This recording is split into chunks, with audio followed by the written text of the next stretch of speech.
Next chapter is simple harmonic motion. Simple harmonic motion, short में हम इसको बोलते हैं SHM. ठीक है,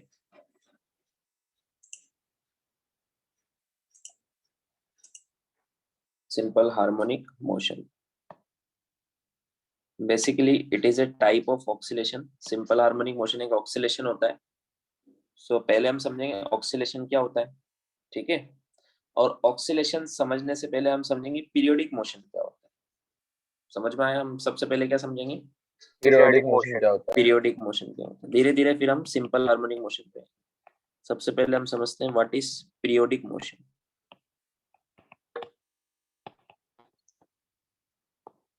व्हाट इज पीरियोडिक मोशन, है ना. पीरियोडिक मोशन वो मोशन होता है जो रिपीट करता है एक तो खुद को, सेम एक जैसा मोशन बार बार रिपीट हो रहा है ना. जैसे सन के अराउंड में अर्थ घूमती रहती है हमेशा कंटिन्यूअसली, है ना. प्रोसेस रिपीट होता रहता है. तो ये पीरियोडिक मोशन ये रिपीट हो रहा है. समझ में आया? एक तो रिपीट, क्या क्या कंडीशन है पीरियोडिक मोशन की. एक तो वो रिपीट होना चाहिए. समझ में आया? रिपीटेड होना चाहिए कंटिन्यूअसली. यस सर, समझ. और उसका जो रिपीटेशन हो रहा है, जैसे ये सन के अराउंड अर्थ एक राउंड कितनी देर में लगाती है? 1 ईयर, 365 डेज, है ना. फिर 1 ईयर में इसका एक राउंड हुआ, फिर दूसरा राउंड जब से रिपीटेशन शुरू होगा तो दूसरा राउंड भी 1 ईयर में लगता है. समझ में आया क्या? हाँ सर. यस. मतलब फॉर एग्जांपल क्लॉक भी ले सकते हैं. हाँ, क्लॉक भी ले सकते हैं. तो वो जो उसका जो रिपीटेशन हो रहा है वो उसका टाइम पीरियड एक पर्टिकुलर फिक्स टाइम पीरियड होना चाहिए. मतलब उसका स्पेसिफिक टाइम जो होता है जिसके बाद वो फिर से रिपीट करने लग जाए. समझ में आया? Yes sir. ऐसे मोशन को बोलते हैं पीरियोडिक मोशन. ऐसे मोशन को क्या बोलते हैं? Periodic motion. When A motion is repeated continuously after a specific time, जिसको हम बोलते हैं टाइम पीरियड. क्या बोलते हैं? टाइम पीरियड बोलते हैं. After a specific time is termed as periodic motion. क्या बोलते हैं इसको? Periodic motion. पीरियोडिक मोशन बोलते हैं. ठीक है. टाइम पीरियड क्या होता है? Time taken of 1 repetition. समझ में आया? 1 साइकिल बोल सकते हो. Yes sir. ठीक है. जैसे इसका एग्जांपल क्या हुआ, जैसे एक पार्टिकल है सर्कल में घूम रहा है. ये पार्टिकल सर्कल में घूम रहा है और ये यूसीएम कर रहा है. क्या कर रहा है? Uniform circular motion. Uniform circular motion में टाइम पीरियड फिक्स रहता है. जैसे इसने एक राउंड 1 सेकंड में लगाया, अगला राउंड भी 1 सेकंड में लगाएगा, उसके अगला वाला भी 1 सेकंड में. तो ये पीरियोडिक मोशन है. अगर ये एनयूसीएम कर रहा है, जैसे पहला राउंड 1 सेकंड में लगाया, दूसरा 2 जल्दी से लगा दिया, फिर तीसरा बहुत धीरे धीरे लगाया, तो ये पीरियोडिक मोशन नहीं है. समझ में आया? पीरियोडिक मोशन में टाइम पीरियड फिक्स रहता है, एनर्जी कंजर्व रहती है. पीरियोडिक मोशन में क्या रहती है? एनर्जी कंजर्व रहती है. तभी तो टाइम पीरियड फिक्स है. समझ में आया? Yes yes sir. इसको क्या बोलते हैं? Periodic motion. ठीक है. जैसे कि पेंडुलम,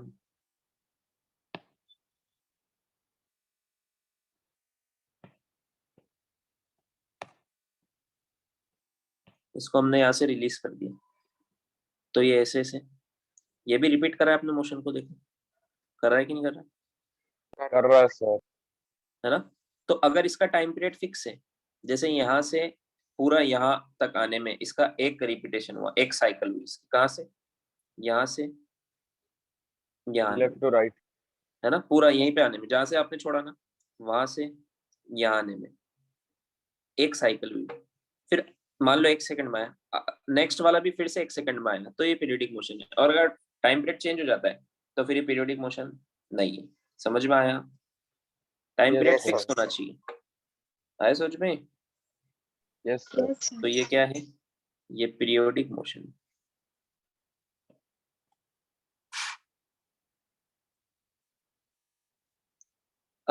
जितने भी पीरियोडिक मोशन होती है उनकी कुछ फ्रीक्वेंसी होती है। क्या होती है? Frequency. Frequency of periodic motion.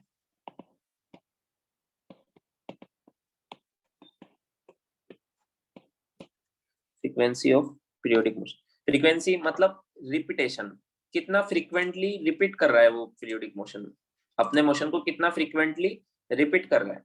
जैसे मान लो एक यूसीएम हो रहा है जो 1 सेकंड में 2 साइकिल कर रहा है, तो इसकी फ्रीक्वेंसी होगी 2 साइकिल पर सेकंड। समझ में आया क्या? Yes, sir. हाँ सर।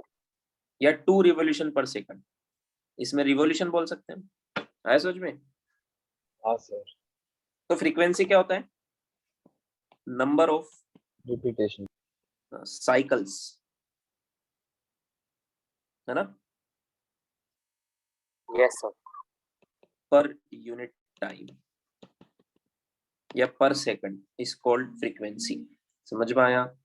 सर इसको हम लोग number of repetition per unit time भी बोल सकते हैं क्या बोल रहे हो? ना सर? अगर number of repetition per unit time बोले तो हाँ, ऐसे भी बोल सकते हो। ठीक है। सो फ्रीक्वेंसी, इसका फॉर्मूला क्या होता है? 1 अपॉन टाइम पीरियड। फॉर्मूला क्या होता है इसका? 1 upon time period. 1 upon time period कैसे आया? जैसे मान लो ये यूसीएम का टाइम पीरियड है 0.5 सेकंड। कितना है? 0.5 सेकंड। मतलब एक साइकिल ये 0.5 सेकंड में करती है, तो 1 सेकंड में कितनी साइकिल करेगी? 2। एक Yes, सेकंड sir. में कितनी करेगी? 2 करेगी ना। टू तो करेंगे। फ्रीक्वेंसी 2 हर्ट्ज हो गई ना, 2 साइकिल पर सेकंड। तो कैसा आया? 1/0.5, 2 आ जाएगा। समझ में आया क्या? Yes sir. सो फ्रीक्वेंसी क्या होता है? 1 अपॉन टाइम पीरियड। इसकी यूनिट क्या होती है? साइकिल पर सेकंड, जिसको हम बोलते हैं हर्ट्ज। क्या बोलते हैं इसको? साइकिल पर, हर्ट्ज। इसको हम बोलते हैं हर्ट्ज, HZ। समझ में आया? 1 hertz is 1 cycle Yes, sir. पर, 10 हर्ट्ज इज 10 साइकिल पर। समझ में आया? Yes sir. ये लिखो, फिर ऑक्सीलेशन बताता हूँ।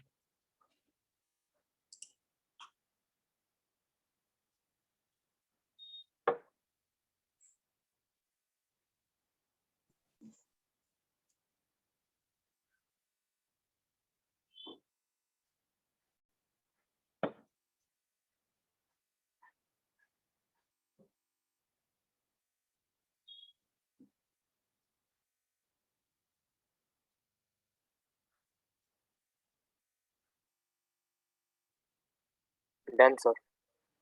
हो गया? हटा दूं? Yes sir. Yes, sir.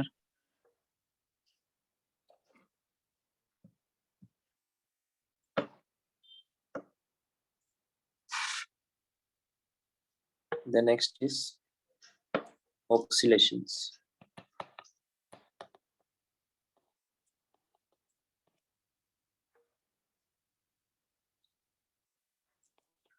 ऑक्सीलेशंस क्या होता है? जैसे ये ऑक्सीलेशन है, ये क्या है? ऐसे मोशन को हम बोलते हैं to and fro about a fixed position. जैसे ये फिक्स पोजीशन है, इसके अबाउट ये टू एंड फ्रो मोशन कर रहा है। समझ में आया? Yes, yes sir. सर। ऐसे मोशन को हम क्या बोलते हैं? ऑक्सीलेशंस बोलते हैं। क्या बोलते हैं? Oscillation. So oscillation is also a periodic motion. Oscillation क्या है? Periodic motion. Periodic motion. तो मुझे बताओ, क्या सारे पीरियोडिक मोशन ऑक्सीलेटरी मोशंस होते हैं क्या? जैसे ये नहीं भी सर। पीरियोडिक मोशन है, नहीं सर। ये भी तो पीरियोडिक मोशन है, हाँ सर। बट ये ऑक्सीलेटरी मोशन है क्या? नहीं सर, ये पूरा नहीं। सर्कल कंप्लीट कर रहे हैं। हाँ, ये टू एंड फ्रो नहीं हो रहा है। समझ में आया? ये भी पीरियोडिक मोशन है, बट ये ऑक्सीलेटरी मोशन है, क्योंकि ये टू एंड फ्रो टाइप के जितने भी मोशन होते हैं।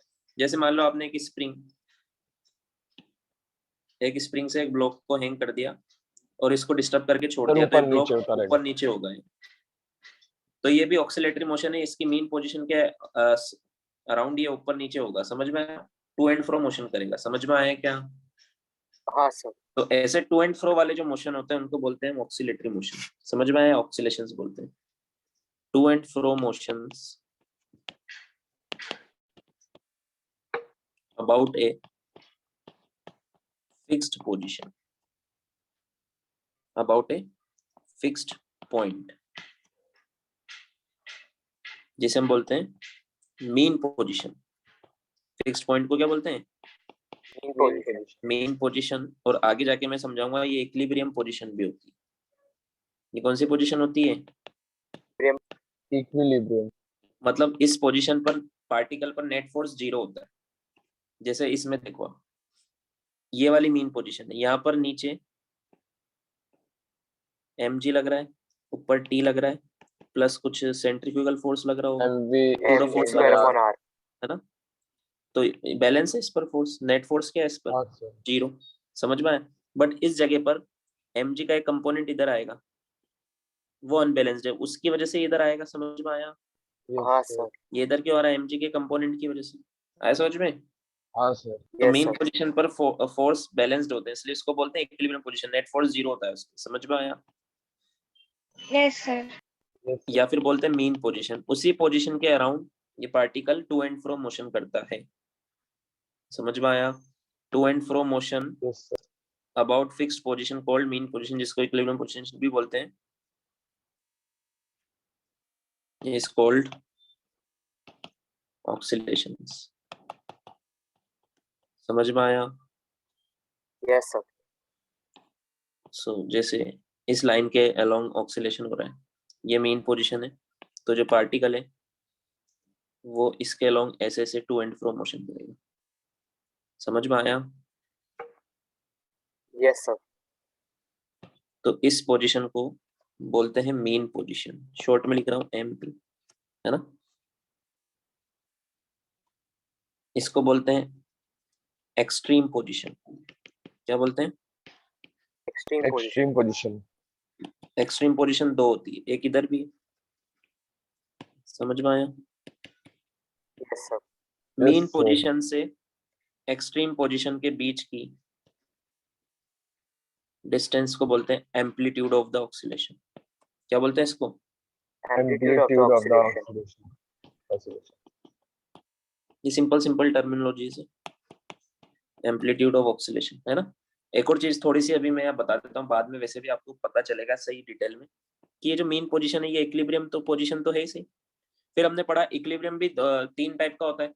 एक होता है स्टेबल, एक होता है अनस्टेबल और एक होता है न्यूट्रल। कौन कौन से होते हैं? Stable, stable, unstable and unstable और neutral. न्यूट्रल। है ना? तो जैसे मान लो एक स्प्रिंग में मैंने एक ब्लॉक को कनेक्ट किया हुआ है, ठीक है? ये इसकी मीन पोजीशन है। मैं इसको यहाँ से उठा के यहाँ छोड़ दूं तो ये मीन पोजीशन की तरफ जाएगा या दूर जाएगा? मीन पोजीशन करो। नहीं Mean सर, दूर position. जाएगा। दूर जाएगा। स्प्रिंग इसको बुलाएगी या भगा देगी? सर बुलाएगी। भगाएगी सर। बुलाएगी ना। अरे यार सर मैंने मतलब इस स्प्रिंग से कनेक्टेड है कि नहीं कनेक्टेड है वो? स्प्रिंग से कनेक्टेड है ना ये। हाँ ठीक है सर, तो फिर बाद में वो स्प्रिंग की तरफ जाएगा, पर अगर ये स्प्रिंग मैंने बीच में यहाँ कट हो इतना जाएगा दूर ले सर तो जाके फिर छोड़। में दूसरी तरफ जाएगा ना। अरे तुम भी कैसी बात कर रहे हो? स्प्रिंग वगैरह कट क्यों हो सर मतलब जाएगी? मैं सोच मैंने रहा हूँ, सिंपल आपने चीज सबसे पूछा पहले है। कंप्रेस किया उसको, और फिर आपने ऐसे कंप्रेस स्प्रिंग नहीं किया काट दिया, मैंने। और फिर आपने। इतना कहाँ से सोच लेते हो तुम? पता नहीं क्या क्या सोच रहे हो।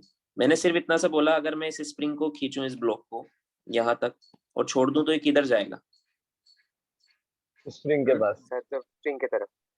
बस ये पूछा था मैंने। समझ में आया क्या? Okay sir. यस तो सर। ये मेन पोजीशन है इसकी। अब मैंने इसको यहाँ से डिस्प्लेस किया पार्टिकल को मेन पोजीशन से, तो अगर पार्टिकल मेन पोजीशन की तरफ जाता है वापस, मतलब इक्विलिब्रियम, ये इक्विलिब्रियम है ना आप इसका। हाँ सर। अगर पार्टिकल को उसके इक्विलिब्रियम से डिस्प्लेस कर दो, वापस उसी पोजीशन की तरफ जाता है, तो वो स्टेबल इक्विलिब्रियम होता है या अनस्टेबल होता है? स्टेबल होता है ना। सर हाँ सर। कौन सा इक्विलिब्रियम होता है वो? Stable equilibrium. 3 टाइप के इक्विलिब्रियम पढ़ाए थे मैंने, स्टेबल, अनस्टेबल और न्यूट्रल। ये वाला डायग्राम देखो, यहाँ पर पार्टिकल कौन से इक्विलिब्रियम में? स्टेबल। स्टेबल। समझ में आया? यहाँ से हाँ उठा सर। के मैंने यहाँ रख दिया तो वापस किधर जाएगा? इधर। अनस्टेबल। Yes yes sir. वापस इसी तरफ जाएगा ना, इसलिए तो हमने बोला हाँ इसको ये सर। स्टेबल इक्विलिब्रियम है। समझ में आया क्या? हाँ। Yes sir. यस और ये इसी सर। की मेन पोजीशन भी है। इसी पोजीशन के सराउंडिंग में फिर ये अभी नीचे जाएगा तो यहाँ रुक थोड़ा ना जाएगा, वापस ऊपर जाएगा। तो ये यस क्या सर। करेगा? ऐसे ऐसे ऑक्सीलेशन करेगा, ऐसे ऐसे। ऑक्सीलेशन समझ में करेगा। आया? Yes sir. ये वाली जो यस सर। पोजीशन होती है इक्विलिब्रियम पोजीशन, तो मैंने बताया ऐसा, ये कौन सा इक्विलिब्रियम होता है? स्टेबल। स्टेबल इक्विलिब्रियम होता है। समझ में आया क्या? Yes sir. Yes sir. क्योंकि वो वापस आएगा तभी तो एसएचएम करेगा, अभी एसएचएम नहीं बोल रहा हूँ मैं, तभी तो ऑक्सीलेशन करेगा। समझ में आया? Yes, yes sir. अगर sir, मैंने उसको उठा के यहाँ रख दिया तो ये वापस इधर आएगा तभी तो एसएचएम करेगा ऐसे ऐसे। समझ में आया? yes sir, ठीक है, और डिटेल में पढ़ेंगे इसको हम, अभी बेसिक बेसिक बस आइडिया दे रहा हूँ थोड़ा थोड़ा। समझ में आया क्या तक? अब मुझे बताओ, Yes, sir. ये जो, चलो पहले टाइप्स ऑफ ऑक्सीलेशन भी देख लेते हैं फिर डिस्कस करेंगे। Types of ऑक्सीलेशंस।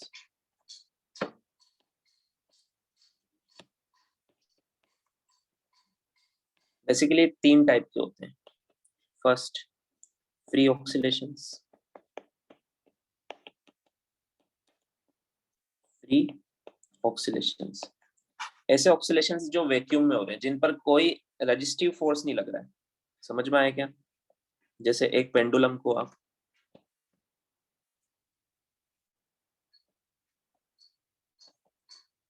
वैक्यूम में इसका ऑक्सीलेशन कर दो, समझ में आया? Yes, sir. तो ये हमेशा, ये कभी रुकेगा क्या वैक्यूम में? No, sir.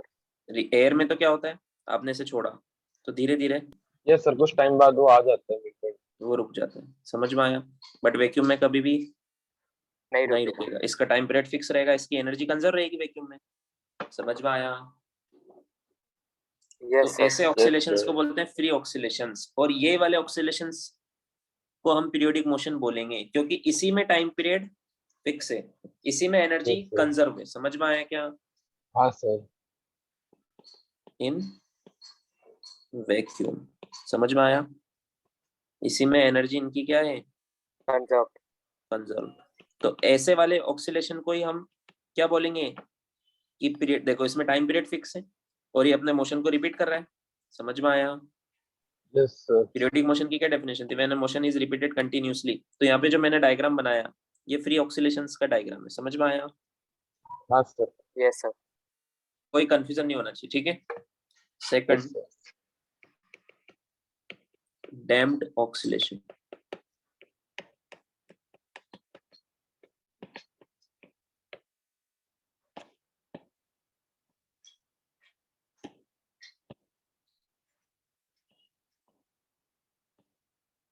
इसको अगर आप एयर में कर दो, समझ में आया, तो रेजिस्टिव फोर्स लगेगा। कौन सा फोर्स लगेगा? Resistive जितने force. भी रेजिस्टिव फोर्स होते हैं वो कंजर्वेटिव होते हैं या नॉन कंजर्वेटिव होते हैं? Non-conservative. Non conservative. Non conservative force conservative. Energy को डिसिपेट करते हैं, याद है ना? हाँ sir, surround non conservative force क्या करते हैं? देखो एसएचएम में फिर से मैकेनिक्स में आप कंप्लीटली आ गए हो, ठीक है? पूरी मैकेनिक्स काम में आती है इस चैप्टर में, अभी तक हमने जितनी भी पढ़ी। समझ में आया क्या? Yes, sir. yes sir, Yes, sir. तो रेजिस्टिव फोर्स क्या है? नॉन कंजर्वेटिव फोर्स एनर्जी को डिसिपेट करते हैं। तो इसलिए हाँ, सर। इसके अभी आपने इसको थोड़ा सा लिफ्ट करके यहाँ से छोड़ा तो इसके अंदर एनर्जी आ गई, उस एनर्जी से ये एसएचएम करेगा, बट धीरे धीरे इसकी एनर्जी डिसिपेट होती जाएगी सराउंडिंग में और ये रुक जाएगा। समझ में आया? yes sir, Yes, sir. तो ऐसे ऑक्सीलेशन को क्या बोलते हैं? damn, damped oscillation. Damped oscillation. समझ में आया? Yes, sir.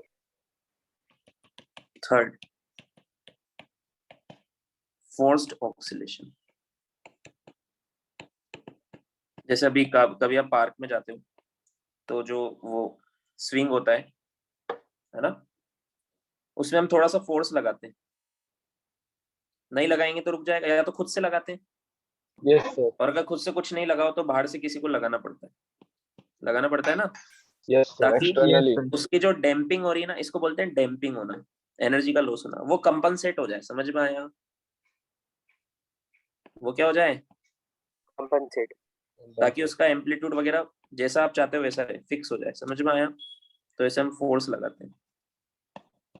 आया समझ में? तो इस केस में क्या होता है, डैम्पिंग जो होती है वो कंपनसेट हो जाती है।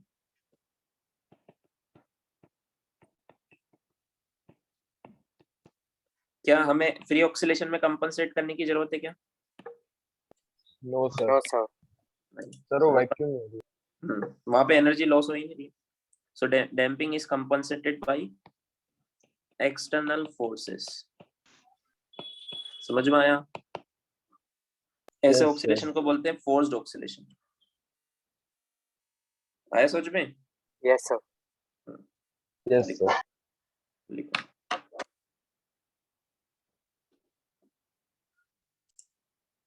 मैं एक स्टेटमेंट बोल रहा हूँ, आपको ट्रू या फॉल्स बताना, ठीक है? All periodic motions are oscillatory motions. No, sir. No, sir. False. False. All periodic motions are not oscillatory motion. No, sir. ये तो सही है ना? हाँ, All sir, some period- of them are not, ऐसा ना? हाँ, इसलिए मैंने बोला ना all periodic। चलो, पहले मैंने क्या बोला था? all periodic motions are oscillatory motion। क्या ये सही है statement? No, sir. No, sir. ये फॉल्स। समझ में आया? Yes, sir. Yes, सन sir. के अराउंड एक पार्टिकल यूसीएम कर रहा है, क्या ये ऑक्सीलेटरी मोशन है? No, sir. क्योंकि No, अगर sir. सर्कुलर करेगा बट ये तो नहीं पीरियडिक होगा। तो है। बट ये True and पीरियडिक तो true. है। समझ में आया? Yes, sir. सन के Yes, अराउंड अर्थ घूम रही है, वो भी पीरियडिक बट ऑक्सीलेटरी नहीं है। So all periodic motions are not oscillatory motion. अगर ऐसा लिखा होता आर नॉट, तो फिर ये ट्रू हो जाता। समझ में आया? Yes, sir. Yes, sir. All oscillatory motions are periodic motions. क्या ये Yes, सही? sir. True. Yes, sir. No. क्या ये वाले ऑक्सीलेटरी मोशंस हैं पीरियडिक मोशन? इसका No, time sir. Period fix है क्या? नहीं इसका सर, टाइम डिक्रीज हो पीरियड, जाएगा। हाँ। तो all oscillatory motions Are in not. which no loss of energy, in which no loss of energy are periodic motion। समझ में आया? Yes, sir. Yes, sir. ठीक है, तो हमने पीरियोडिक मोशन समझ लिया, ऑक्सीलेटरी मोशन समझ लिया, ठीक है। Now next is Yes, sir. Simple harmonic motion. अब ये क्या चीज है? ये देखो, सिंपल हार्मोनिक मोशन। ये भी ऑक्सीलेटरी मोशन का एक सबसे simple type of simplest type of oscillatory motion है, इसलिए इसको बोलते हैं सिंपल हार्मोनिक मोशन। हार्मोनिक क्यों बोलते हैं अभी बताऊंगा मैं। सिंपल वर्ड क्यों लगा हुआ है? क्योंकि ऑक्सीलेटरी मोशन थोड़ा सा एनालाइज करने में डिफिकल्ट होता है, तो उसमें ये सबसे सिंपलेस्ट टाइप का ऑक्सीलेटरी मोशन होता है। समझ में आया? Yes, sir. Yes, sir. Simplest form of oscillatory motion होता है, ठीक है। सो हम कैसे पहचानेंगे कि पार्टिकल जो ऑक्सीलेटरी मोशन कर रहा है वो सिंपल हार्मोनिक मोशन है या नहीं है, मतलब simplest form of oscillatory motion है या नहीं है, वो हम कैसे पहचानेंगे? समझ में आया? हाँ सर। Yes, तो sir. उसकी एक कंडीशन है कि देखो, जब भी ऑक्सीलेशन होता है, जैसे ऑक्सीलेशन होता है, समझ में आया? हाँ, तो sir. अगर मैं पार्टिकल को मीन पोजीशन से उठा के कहीं रखता हूँ, जैसे यहाँ रख दिया, तो जहां पर भी रखते हैं ना, उस पर एक रिस्टोरिंग फोर्स लगता है, एक फोर्स लगता है जो हमेशा उसको उसकी मीन पोजीशन पे ले जाना चाहता है। किधर ले जाना चाहता है?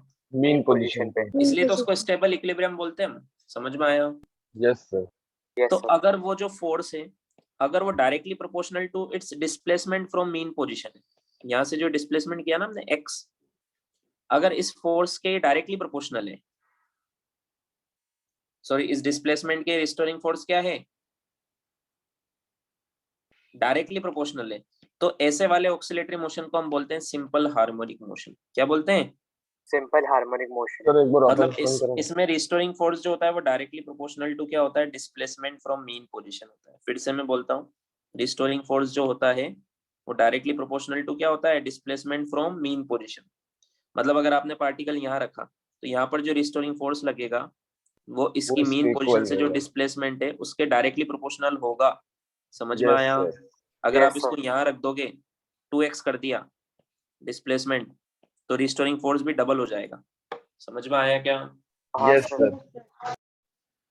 तो अगर ऐसा है तो वो ऑक्सीलेशंस तो है ही सही, ये सारे simple harmonic motion sir 2 oscillatory minute, motion अगर ना मीन पोजीशन पे आ गया तो फिर अपने डिस्प्लेसमेंट तो फिर हमें 0 हो जाएगा ना, तो हाँ, फिर तो अपने रिस्टोरिंग फोर्स यहाँ 0 हो जाएगा, यहाँ पर रिस्टोरिंग फोर्स क्या हो जाएगा, 0। पर सर फिर कोई पार्टिकल तो आगे मूव करता है ना दूसरे एक्सट्रीम पॉइंट की तरफ। वो इसलिए करता है क्योंकि जब यहाँ से आपने फोर्स लगाया इसको तो इसकी स्पीड बढ़ रही है। कब तक बढ़ेगी, जब तक ये फोर्स लगेगा तब तक स्पीड Yes, sir. बढ़ेगी ना, तो यहाँ पर तो इसकी मैक्सिमम स्पीड हो जाएगी। समझ हाँ में आया? सर, फिर आया फिर समझ बाद में में? वो स्पीड उसको आगे हाँ बढ़ाएगा, फिर हमें रिस्टोरिंग फोर्स हाँ, वापस से अभी बढ़ती इधर रहेगी। जाएगा Yes, ना sir. तो फोर्स तो सर इधर तो लगेगा। दूसरा एक्सट्रीम पॉइंट भी लगाएगा ना उसको। जब ये इस यहाँ पे अभी वो सब हम डिस्कस करेंगे आगे। फिर से देखो, यहाँ से ऐसे फोर्स लग रहा है, आपने यहाँ से छोड़ा तो इसकी स्पीड बढ़ रही है, इधर जाते जाते स्पीड बढ़ रही है ना, तो यहाँ रुक पाएगा क्या? यहाँ पे नहीं पे सर। फोर्स नहीं 0 है, बट ये रुक नहीं पाएगा। समझ में आया क्या? तो ये आगे जाएगा इधर। अब आगे जाएगा तो रिस्टोरिंग फोर्स तो मेन पोजीशन की तरफ लगेगा। समझ में आया? Yes, Yes. sir. Restoring force हमेशा किधर लगता है? मेन पोजीशन की तरफ। मेन पोजीशन की तरफ। तो इसकी स्पीड अब कम होगी, फिर यहाँ फिर ये रुक जाएगा। समझ में आया? Yes, sir. फिर Yes, sir. अब यहाँ रुकने के बाद इस पे फोर्स इधर लगेगा तो ये वापस इधर जाएगा, इधर, तो इसकी स्पीड बढ़ेगी, फिर यहाँ मैक्सिमम हो जाएगी। फिर इधर जाएगा आगे तो फोर्स इधर पीछे लगेगा तो इसकी स्पीड कम होगी, फिर यहाँ रुक जाएगा। समझ में आया? Yes, sir. Yes, sir. जैसे ऑक्सीलेशन में होता है, सिंपल पेंडुलम में होता है, यहाँ से यहाँ तक इसकी स्पीड बढ़ेगी, फिर ये ऊपर जाएगा ना तो स्पीड कम होगी, फिर यहाँ रुक जाएगा, फिर इधर आएगा तो फिर स्पीड बढ़ेगी, यहाँ मैक्सिमम हो जाएगी, फिर यहाँ जाएगा तो फिर यहाँ आके फिर यहाँ रुक जाएगा। समझ में आया? Yes, sir. Yes, sir. ऐसा होता है। समझ में आया? तो simple harmonic motion is a type of oscillation, simplest form of oscillation है ये। इसमें जो फोर्स होता है ना वो डायरेक्टली प्रोपोर्शनल टू डिस्प्लेसमेंट होता है फ्रॉम मीन पोजीशन। समझ में आया? Yes, sir. सो इसमें लिख देते हैं, if the restoring force acting on the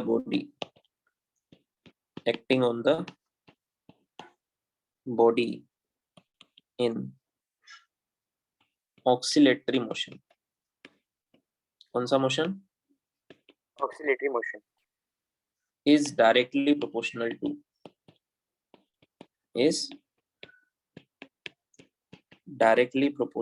to the displacement of body from its mean position। कहाँ से? Mean position. Main position. and is, और ये हमेशा किधर लगता है? मीन पोजीशन की तरफ लगना चाहिए। समझ में आया? and is always directed towards mean position। mean position मतलब इक्विलिब्रियम पोजीशन। जब भी मेन पोजीशन बोलूंगा तो वहां पर इक्विलिब्रियम होता है। समझ में आया? उसको हम आगे डिस्कस Yes, भी sir. करेंगे दोबारा। देन तो ऐसे मोशन को जिसमें रिस्टोरिंग फोर्स एक तो क्या लग रहा है, directly proportional to the displacement from mean position and is always directed towards mean position. जैसे जब पार्टिकल यहाँ था तो फोर्स इधर लग रहा था, जब पार्टिकल यहाँ था तो फोर्स इधर लग रहा था, चाहे ये इधर जाए या इधर जाए। समझ में आया? Yes, sir. पार्टिकल यहाँ चाहे इधर जाए या इधर जाए, फोर्स इधर ही लगेगा मीन पोजीशन की तरफ। समझ में आया? सर मतलब फोर्स का sir. मेन एम रहता है ना कि मतलब मेन पोजीशन पे पार्टिकल पड़ता है। आपकी वॉइस चली गई, फिर से बोलो। सर मैं बोल रहा था कि मतलब फोर्स का एक तरह से मेन एम रहता है कि पार्टिकल मेन पोजीशन पे पहुंच जाए। एम मतलब ये रहता है कि स्टेबल इक्विलिब्रियम जब भी रहता है ना तो वहां से आप कभी भी इसको डिस्प्लेस करो पार्टिकल को। स्टेबल इक्विलिब्रियम वही इक्विलिब्रियम होता है जहां पर ऐसा फोर्स लगे रिस्टोरिंग की वो वापस से उसी जगह पर लाए उस पार्टिकल को। समझ में आया? Yes sir. अगर इधर लग जाता फोर्स तो ये अनस्टेबल बन जाता। ठीक है? अगर आपने यहाँ से डिस्प्लेस सर। करके यहाँ रख दिया, फोर्स इधर लग गया तो ये तो दूर चला जाएगा, तो ऐसे इक्विलिब्रियम को बोलते हैं अनस्टेबल इक्विलिब्रियम। और अगर आपने यहाँ से उठा के यहाँ रख दिया, कोई फोर्स नहीं लगा, तो ऐसे इक्विलिब्रियम को बोलते हैं न्यूट्रल इक्विलिब्रियम। समझ में आया? याद आया? Yes. सर। So then क्या लिखा था, directed towards the mean position, then the motion is called, oscillatory motion तो है ही सही, इसमें तो किसी को कोई डाउट नहीं है ना, नो डाउट सर। नहीं sir. Is called simple harmonic motion, SHM बोलते हैं इसको शॉर्ट में, ठीक है। It is the simplest form of oscillatory motion. हालांकि मैं बार बार सिंपलेस्ट बोल रहा हूँ, लेकिन ये सिंपल नहीं है, ठीक है। ये सभी टफ में सबसे कम टफ है, ऐसे समझ जाओ, ठीक है। और हमारे सिलेबस में भी यही है, समझ में आया क्या? Yes sir. यस हाँ सर। सर। तो इसको एक एग्जांपल से समझते हैं अपन, जैसे स्प्रिंग ब्लॉक से समझते हैं, इससे आपको अच्छे से एनालाइज होगा कि जैसे एक स्प्रिंग से मैंने एक ब्लॉक को टाई किया, एम मास इसका, ठीक है। अभी यहाँ पर इस पर नेट फोर्स 0 है कि नहीं है? स्प्रिंग अपनी नेचुरल लेंथ पर है, तो स्प्रिंग तो कोई फोर्स नहीं लगा रही है, समझ में आया क्या? Yes sir. स्प्रिंग कोई फोर्स लगा रही है क्या? नहीं सर। नहीं। No sir. और कोई इस पे फोर्स लग रहा है क्या? नहीं। जो भी फोर्स लग रहा है mg नीचे, नॉर्मल ऊपर, वो भी बैलेंस है, तो नेट फोर्स इस पे 0 है, मतलब ये इक्विलिब्रियम में अभी है कि नहीं है? Yes sir. Yes sir. इसी पोजीशन को क्या बोलते हैं, इक्विलिब्रियम पोजीशन या मीन पोजीशन, समझ में आया क्या? यस हाँ सर। सर। यहाँ पर x कितना है अभी, डिस्प्लेसमेंट कितना है, 0, ठीक है, समझ में आया? Yes sir.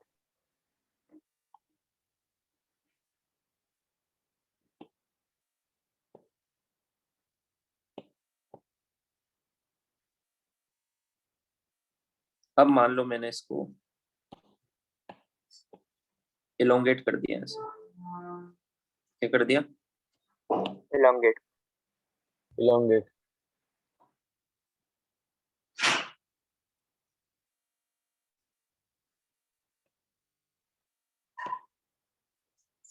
मान लो मैंने इतना इलोंगेट कर दिया इसको, ठीक है। तो इस पर स्प्रिंग इधर अंदर की तरफ फोर्स लगाएगी, समझ में आया? हाँ सर। तो इसको मैंने हाँ सर। इलोंगेट किया x, तो फोर्स कितना लगेगी, स्प्रिंग फोर्स का फॉर्मूला आपको पहले से पता है, मान लो इसका स्प्रिंग कांस्टेंट है k, समझ में आया? यस। तो सिंपल हार्मोनिक मोशन में जो रिस्टोरिंग फोर्स होता है वो डायरेक्टली प्रोपोर्शनल टू क्या होता है, डिस्प्लेसमेंट, होता है कि नहीं होता है? हाँ होता समझ सर में होता आया? है। प्रोपोर्शनल टाउंगा तो एक कांस्टेंट आएगा k, क्या आएगा? Yes sir. k, और एक साइन माइनस लगेगा, समझ में आया क्या? यस। यस यस अब सर। यहाँ पर मैं इसको स्प्रिंग कांस्टेंट नहीं बोलूंगा, इसको मैं एसएचएम कांस्टेंट बोलूंगा। क्या बोलूंगा? क्योंकि सिर्फ ये वाला एसएचएम नहीं होता है, और भी एसएचएम होते हैं, समझ में आया? जिसमें रिस्टोरिंग फोर्स क्या होता है, जैसे ये भी तो एसएचएम है, ये वाला, ये भी एसएचएम है, समझ में आया? सिंपल पेंडुलम का जो सिंपल हार्मोनिक, ये भी ऑक्सिलेशन कर रहा है, सिंपल हार्मोनिक मोशन वाला, उसको हम बाद में डिस्कस करेंगे, ठीक है। Yes sir. तो जो भी एसएचएम हो रहा है ना, उसमें हमेशा restoring force directly proportional to displacement from mean position होता है, और प्रोपोर्शनल हटाते तो कांस्टेंट आता है, इसको हम बोलते हैं एसएचएम कांस्टेंट, समझ में आया? Yes sir. या फोर्स कांस्टेंट, ठीक है। और माइनस क्यों लगाया मैंने, क्योंकि डिस्प्लेस आपने इस साइड किया और फोर्स लग रहा है उसके अपोजिट, समझ में आया? Yes sir. Yes sir. So ये एसएचएम की तो डेफिनेशन है, यही तो डेफिनेशन थी, समझ में आया? अगर ऐसा कोई ऑक्सीलेशन हो रहा है जिसमें मान लो force is directly proportional to x square, या directly proportional to x cube, या डायरेक्टली प्रोपोर्शनल टू एक्स की एनी पावर एन, समझ में आया क्या? तो ये सब एसएचएम नहीं है, ये सब ऑक्सीलेशंस है, बट एसएचएम नहीं है, समझ में आया क्या? Yes sir. एसएचएम कब होगा, जब एक्स की पावर क्या हो, 1 हो, आया समझ में? Yes, sir. तो अब हमने इसको यहाँ से छोड़ा, तो जब इसको यहाँ से रिलीज किया तो इसकी v 0 थी, यहाँ पे स्पीड क्या थी इसकी, 0 थी, जीरो। है ना। x इसका मैक्सिमम था, जिसको हम बोलते हैं एम्पलीट्यूड, क्या बोलते हैं? एम्पलीट्यूड। इससे ज्यादा x इसका होगा क्या, कहीं पर भी ले लो, नहीं सर। समझ में आया? नहीं सर। अब जब इसको हमने छोड़ा तो ये फोर्स लग रहा है kx इस तरह, इसकी वजह से इसकी स्पीड बढ़ेगी, है ना। यहाँ पर आकर इसकी स्पीड मैक्सिमम हो जाएगी, यहाँ पर आकर इसकी स्पीड क्या हो जाएगी, मैक्सिमम। अब उसकी वजह से इधर जाएगा, स्प्रिंग को कंप्रेस करेगा तो स्प्रिंग इधर फोर्स लगाएगी मेन पोजीशन की तरफ। समझ में आया। Yes sir. तो स्पीड Yes, इसकी sir. कम होगी तो कब तक जाएगा, कब तक कंप्रेस करेगा, जब तक फिर से इसकी स्पीड जीरो ना हो जाए। स्टेबल ना समझ में आया क्या, Yes, sir. समझ में आया। Yes sir. सो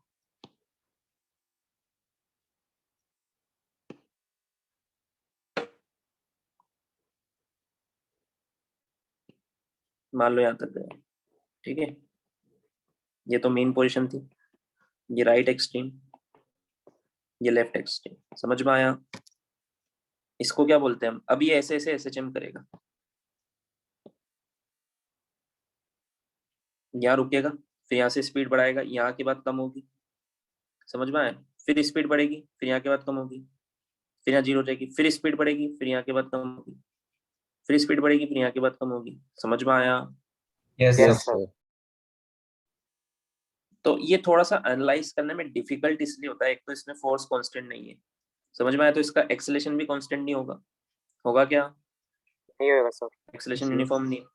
और किसी भी पोजीशन पर देखो आप, ये जा किधर रहा है और फोर्स उसके अपोजिट ही लग रहा है हमेशा। समझ में आया।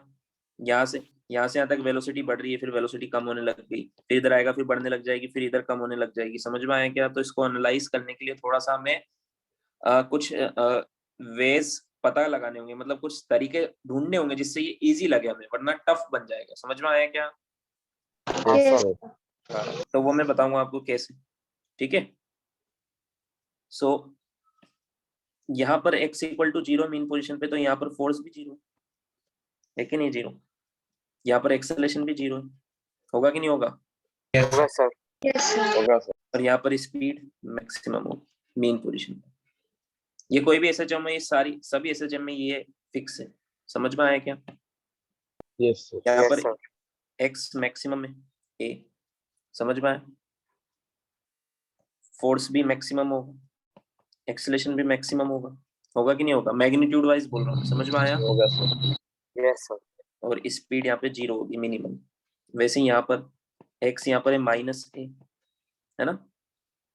हाँ सर। फोर्स यहाँ पर भी मैक्सिमम होगा, मैग्नीट्यूड की बात हो रही है। एक्सेलरेशन यहाँ पर भी मैक्सिमम होगा, स्पीड यहाँ पर जीरो होगी। समझ में आया। Yes, sir. अब देखो एनर्जी तो कंजर्व है इसमें, है ना। तो यहाँ पर स्पीड जीरो है, तो यहाँ पर काइनेटिक एनर्जी यहाँ पर जीरो है ना। तो यस यहाँ सर। पे काइनेटिक एनर्जी मिनिमम है, तो यहाँ पे पोटेंशियल एनर्जी मैक्सिमम होगी। Maximum होगा। मैक्सिमम। यहाँ पर काइनेटिक एनर्जी मैक्सिमम है, मैक्सिमम में तो यहाँ पे potential potential Potential energy energy minimum. minimum. वैसे यहाँ पर काइनेटिक एनर्जी मिनिमम है, तो पोटेंशियल एनर्जी। पोटेंशियल। और किसी भी पोजीशन पे इन Maximum. दोनों का सम इक्वल रहेगा, किसी भी पोजीशन पे, not only in this three position, किसी भी पोजीशन पे टोटल एनर्जी क्या रहेगी, कांस्टेंट। समझ में आया। Yes sir. जब भी हम इक्विलिब्रियम की बात करते हैं तो वो कंजर्वेटिव फील्ड में ही होता है कि नहीं होता है। हाँ सर। इक्विलिब्रियम पोजीशन या इक्विलिब्रियम स्टेबल इक्विलिब्रियम किस में होता है, कंजर्वेटिव फील्ड में होता है। कोई सा भी इक्विलिब्रियम, कंजर्वेटिव फील्ड में ही हम एनर्जी, पोटेंशियल एनर्जी की बात करते कि नहीं करते। सिर्फ करते सर। ये देख के मत सोचना कि स्प्रिंग है तो हाँ इसमें स्प्रिंग में पोटेंशियल एनर्जी स्टोर्ड होती है, हमने पहले से पढ़ा है। समझ में आया। और दूसरे एसएचएम में भी यस। पोटेंशियल एनर्जी स्टोर्ड होगी, क्योंकि हम यहाँ बात कर रहे हैं इक्विलिब्रियम पोजीशन की, इक्विलिब्रियम की। समझ में आया क्या।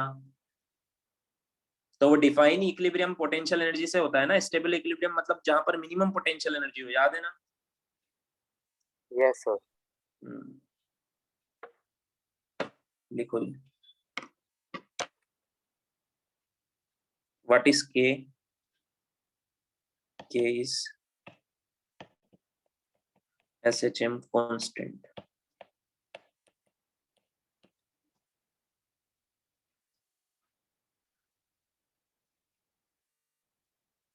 या फिर इसको हम बोलते हैं फोर्स कांस्टेंट।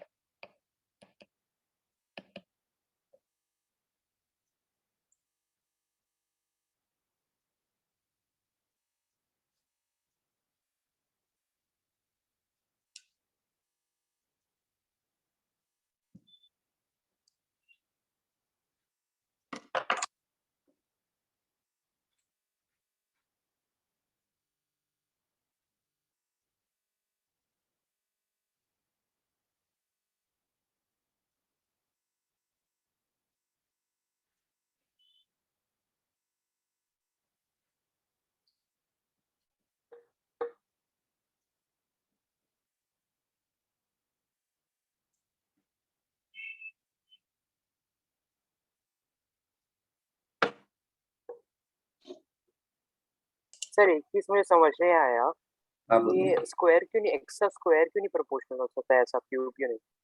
वो दूसरे टाइप का ऑक्सीलेटरी मोशन हो जाएगा, उसके हर चीज, हर इक्वेशन अभी हम आगे जो पढ़ेंगे ना पूरा, वो यहीं से थ्योरी हमारी स्टार्ट होगी। समझ में आया? हो तो सकता है रिस्टोरिंग फोर्स एक्स की किसी भी पावर के प्रोपोर्शनल हो सकता है एन के, बट हम सबसे सिंपलेस्ट वाला पढ़ रहे हैं, ये वाला। समझ में आया? यस सर, तो मतलब कि कोई और दूसरा हार्मोनिक इसी मोशन हो सकता है इसी जिसका बेसिस पर, स्क्वायर है ऐसा? क्या बोल रहे हो? कोई और दूसरा हार्मोनिक मोशन हो सकता है जिसमें एक्स का स्क्वायर इंक्लूडेड है, ऐसा कुछ तो? हाँ, उसको हम ऑक्सीलेटरी मोशन बोलेंगे। समझ में आया? Yes harmonic sir. मोशन नहीं बोलेंगे उसको।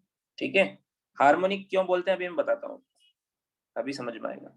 ठीक है, जब हम यस इसके सर। ग्राफ बनाएंगे ना, तो वो ग्राफ साइन कोस के बनते हैं। साइन और कोस क्या होता है? हार्मोनिक फंक्शन होते हैं, है ना। अभी आगे की चीज मैं अभी ज्यादा नहीं बता रहा हूँ, ना कम समझ में आएगा। ठीक है, सो अभी मैं चाहता हूँ कि ये थोड़ा सा, ये नाम तो सिंपल है बट ये इसको एनालाइज करना भी डिफिकल्ट है थोड़ा। समझ में आया? तो इसको यस सर। एनालाइज करने के लिए हम यूसीएम की हेल्प लेंगे। किसकी हेल्प लेंगे? यूसीएम, पता है ना, UCM। यूनिफॉर्म सर्कुलर मोशन, उसकी हेल्प लेंगे। कैसे? सर आप एक बार क्या बोले, वापस रिपीट कर सकते हैं? डिस्कनेक्ट हो गया था। हाँ, मैं बोल रहा हूँ कि हम सिंपल हार्मोनिक मोशन को पढ़ने के लिए यूनिफॉर्म सर्कुलर मोशन की हेल्प से पढ़ेंगे। कैसे पढ़ेंगे वो देखते हैं। ठीक है, देखो नेक्स्ट टॉपिक इस जो हमें समझना है, एसएचएम जो होता है वो प्रोजेक्शन होता है यूसीएम का। यूसीएम का क्या होता है? ये प्रोजेक्शन Projection। होता है। कैसे? जैसे मान लो एक पार्टिकल है, ठीक है, वो ऐसे यूसीएम कर रहा है। क्या कर रहा है? यूसीएम, है ना, कंटिन्यूसली। इमेजिन करो मैं इसको यूसीएम करना बंद कर रहा हूँ, बट तुम इमेजिन करो कि ऐसे यूसीएम हो रहा है जो मैं शो कर रहा हूँ। समझ में आया? Yes sir.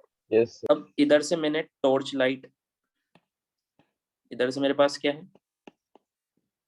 टॉर्च लाइट, इसमें से लाइट निकलेगी, है ना। हाँ यस सर। सर। और इधर एक वॉल है, इधर क्या है? एक वॉल। वॉल है। वॉल है। ठीक है, और एक पार्टिकल यूसीएम कर रहा है कंटिन्यूअसली। इमेजिन करो, जो आपको दिख नहीं रहा है लेकिन इमेजिन तो कर सकते हो। समझ में आया? हाँ यस सर। सर। अब सोचो, जब वो टॉर्च लाइट मैं ऑन करूंगा, नाइट हो रही है, समझ में आया, तो पूरी वॉल पर टॉर्च की लाइट आएगी, बट सिर्फ वो बॉल जो है उसकी एक शेडो बनेगी। क्या बनेगी? जो यूसीएम कर रही है ना, Shadow। शैडो। वो शेडो आपको ऐसे ऐसे करते हुए दिखेगी वॉल पर। इमेजिन हुआ क्या थोड़ा बहुत? Yes, sir. हाँ यस सर। शेडो क्या करेगी? ये जो यूसीएम कर रही है ना बॉल, उसकी शेडो आपको एसएचएम करते हुए दिखेगी वॉल पर। इसकी शेडो आपको यहाँ पर एसएचएम करते हुए दिखेगी। क्या ये थोड़ा सा इमेजिन हुआ क्या? Yes, sir. Yes sir. Yes sir. मैं आपको इसका एक वीडियो दिखाता हूँ, देखो उससे ज्यादा इमेजिन होगा। A very interesting point about a simple harmonic motion is that it मेरी can be आवाज आ रही considered सबको? as a हाँ सर। projection हाँ सर। देखो of a फिर से uniform पीछे से cir- करता हूँ। ये A देखो very अभी आपको interesting क्या दिख point रहा है? about एसएचएम a दिख रहा simple है ना, harmonic motion is that yes sir. But ये it can be यूसीएम कर रहा है, considered देखना अभी। as a projection of a ये uniform क्या कर रहा circular है? देखो, motion. यूसीएम कर रहे यूसीएम कर रहा है।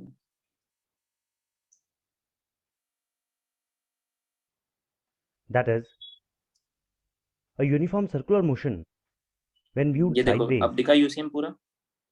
Yes yes sir. सर। इसको फिर हम देखेंगे साइड से, तो ये आपको एसएचएम करता हुआ दिखेगा। is a simple harmonic motion. देखना अभी, ये देखो, दिखा? हाँ सर। हाँ Yes, सर। sir. ये एसएचएम हो रहा है इसका। We can also consider a simple harmonic motion to be a ये देखो, shadow ये शेडो वाला of a एग्जांपल uniform दिखा? circular उधर motion. से टॉर्च जली हुई है और इधर यस इसकी सर। शेडो बन रही है। दिखा सबको? Yes sir. हाँ सर। Yes, sir. समझ में आया थोड़ा? ये एक और ये वाला एग्जांपल देखो। Yes. Let us say that the angular एक speed of a particle particle SHM कर रहा है और उससे moving along दूसरा a circular कनेक्टेड है, path of वो radius क्या कर a रहा है? फिर से is दिखाऊं equal क्या? to omega. हमें यहीं तक ही देखना है, फिर से दिखाना है यहाँ तक पूरा। Let us say शुरू से दिखाऊं फिर से, या that the angular चलें? speed of समझ a में आ गया? particle तो समझ में आ गया। समझ में आ गया। ठीक है,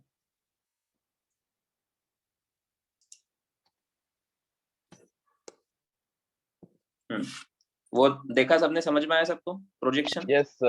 Yes, वही sir. मैंने यहाँ पे लिखा है, देखो, SHM is projection of UCM.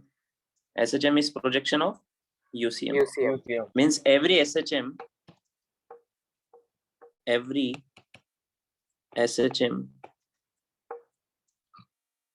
can be represented by motion of projection of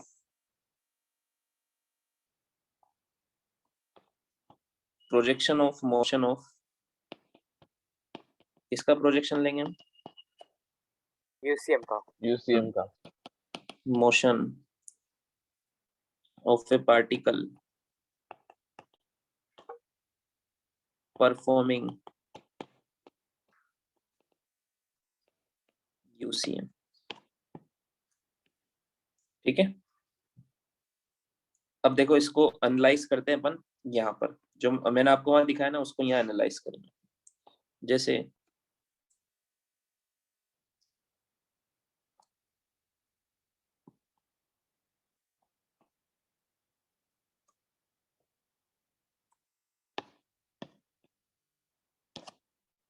इस लाइन पर एक पार्टिकल क्या कर रहा है, SHM कर रहा है, और इस पर एक पार्टिकल UCM कर रहा है। समझ में आया क्या? Yes, sir. जैसे मान लो पार्टिकल यहाँ से एक पार्टिकल यहाँ से शुरू हुआ, वो स्ट्रिंग वाला एग्जांपल याद आ रहा है ना, और एक पार्टिकल यहाँ है मीन पोजीशन पे, दोनों को मैंने स्ट्रिंग से कनेक्ट किया हुआ है, तो एक पार्टिकल यहाँ आ जाएगा तो वो स्ट्रिंग के साथ वो वाला पार्टिकल यहाँ आ जाएगा। समझ में आया? Yes और sir. जब Yes, ये sir. वाला पार्टिकल यहाँ आ जाएगा तो वो वाला पार्टिकल यहाँ आ जाएगा। समझ में आया? Yes sir. फिर वहां से Yes, जैसे sir. ही निकलेगा फिर से लेफ्ट में जाएगा. हाँ, सो थोड़ा सा एनालाइज करते हैं। ये वाली पोजीशन क्या है, मीन पोजीशन, ठीक है। मान लो यहाँ पर पार्टिकल है P1, यहाँ पे पार्टिकल है, इसकी P1. फर्स्ट पोजीशन पार्टिकल अभी इधर जा रहा है, इसकी सारी पोजीशन हमें इस पे दिखानी है, इस UCM पे दिखानी है। अगर हमने पोजीशन दिखाना सीख गए ना तो आगे काम फिलहाल बहुत आसान हो जाएगा। समझ में आया क्या? Yes, sir. अब Yes, ये sir. इधर जा रहा है, इधर जा रहा है, तो इसकी नेक्स्ट पोजीशन आ रही है, एक सेकंड में इसको थोड़ा ऊपर कर देता हूँ। ये P1 थी, इधर जाते वक्त इसकी नेक्स्ट पोजीशन आ रही है यहाँ पर, ये P2, ठीक है। फिर और आगे जा रहा है, इसकी नेक्स्ट पोजीशन अब आ रही है यहाँ पर, ये P3। ये सारी पोजीशन हमें दिखानी है UCM, ठीक है। अब यहाँ से हाँ, मुड़ sir. गया, अभी मुड़ गया, यहाँ से जाके अभी मुड़ गया। अब मुड़ते वक्त एक पोजीशन ये आई P4। समझ में आया क्या? Yes sir. Yes, sir. ठीक है। देन अब यहाँ से मुड़ते हुए अभी इधर जा रहे हैं, तो एक पोजीशन ये आई P5, फिर एक पोजीशन ये आई P6। समझ में आया? फिर अब यहाँ Yes, से sir. मुड़ के अब इधर आएगा, तो अब एक पोजीशन आई P7। समझ में आया क्या? हाँ, sir. अब मुझे 1 बताओ, 1 किधर होगी? अब बच्चों में कंफ्यूजन होता है कि 1 ये यहाँ से प्रोजेक्शन लेना है नीचे, ठीक है। Yes, sir. 1 यहाँ पर भी हो सकता है या यहाँ भी हो सकता है, 2 आ रहे हैं ना। तो आपको डिसाइड, आपको चेक करना है, अगर ये इधर जा रहा है ना तो 1 यहाँ है। समझ में आया? Yes, sir. हम sir. UCM को क्लॉकवाइज मानेंगे। UCM को क्या मानेंगे? Clockwise. Clockwise. Clockwise.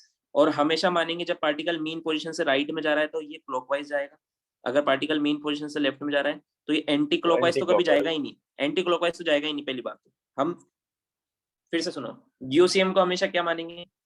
Clockwise sense. Clockwise. समझ में आया? तो अगर पार्टिकल इधर जा रहा है ना मतलब पार्टिकल यहाँ है।